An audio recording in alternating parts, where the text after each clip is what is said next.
ನೀ ಹೋಗೋ ದಾರಿಗೆ ಹೂ ಬಿತ್ತಿದ ಕಥೆ ನೀ ನಾಳೆ ನಂಬಿ ಬದುಕೋ ಕಂದ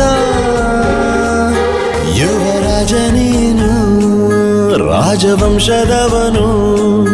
ಒಳ್ಳೆತನ ಇರುವ ಒಳ್ಳೆ ಮನೆಯವನು ಕಾದರು ನೋಡಲು ನಿನ್ನ ಮುಖ ತಿಳಿಯೋ ಅವರ ಕಷ್ಟ ಸುಖ ಹೋಗವ ಬಿಟ್ಟವ ಬಂಗಾರದ ಮನುಷ್ಯ ಒಂದಾನೊಂದೂರಲ್ಲಿ ಒಬ್ಬ ರಾಜನಿದ್ದನು